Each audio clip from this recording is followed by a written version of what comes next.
Seorang anggota Dewan Pengawas BPJS Ketenagakerjaan diduga melakukan pemerkosaan pada seorang wanita berinisial RA. Tak terima dituduh sebagai pelaku pemerkosaan terhadap bawahannya, pejabat terkait mengancam akan mempolisikan staf kontrak tenaga ahli BPJS Ketenagakerjaan tersebut.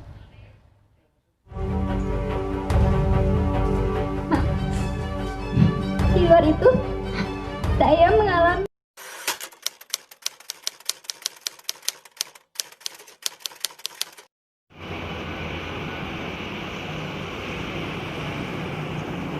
kekerasan terhadap perempuan hingga kini masih sering terjadi, mulai dari kekerasan seksual, intimidasi, penganiayaan, pemerkosaan, hingga pembunuhan. Berbagai aturan dan hukum yang dibuat ternyata masih belum dapat meminimalisir terjadinya kekerasan terhadap perempuan. Media sebagai pilar demokrasi memegang peranan penting dalam mensosialisasikan informasi terkait kekerasan seksual. Berita tentang kekerasan terhadap perempuan merupakan topik yang paling ramai diberitakan. Salah satu jenis kekerasan yang paling menonjol adalah kekerasan seksual.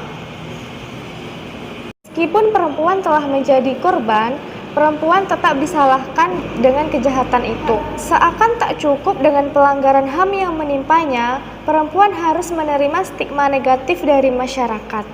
Media juga masih memberikan cap atau label terhadap perempuan yang berhadapan dengan hukum. Contohnya adalah berita yang berjudul "Ibu dan Anak Melacur Bareng". Dalam judul berita tersebut dinilai sarkastik dan menyulut kesan bahwa perempuan tersebut tidak bermoral.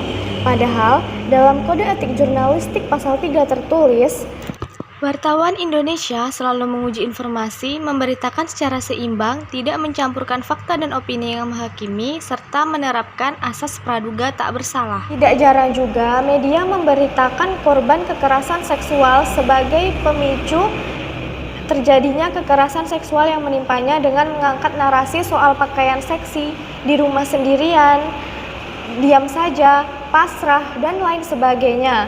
Selain itu, korban juga diberikan nama samaran seperti mawar, bunga, melati, sehingga memberikan kesan perempuan sebagai objek yang feminim, indah, dan rapuh.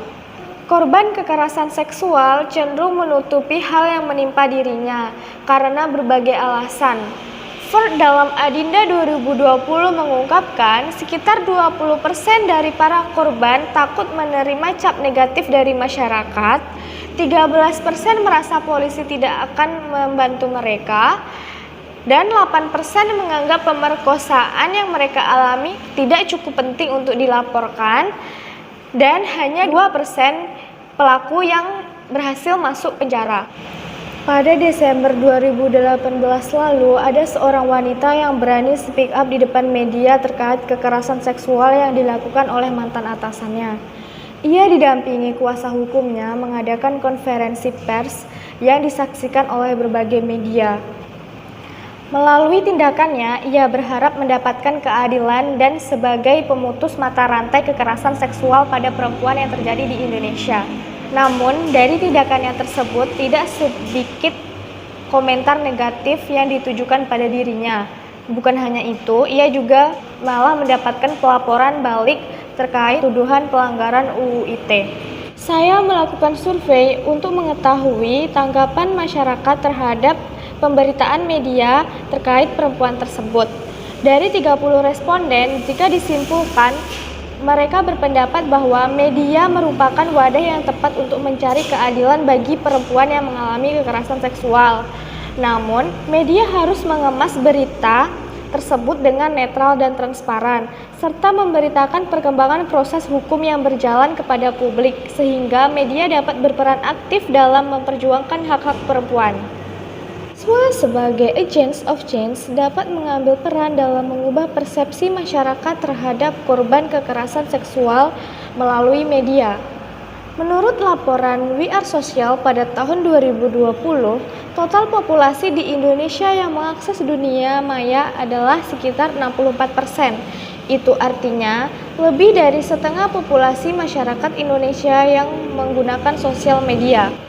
Dengan banyaknya masyarakat Indonesia yang menggunakan media sosial, salah satu hal yang dapat kita lakukan adalah dengan mengadakan kampanye online.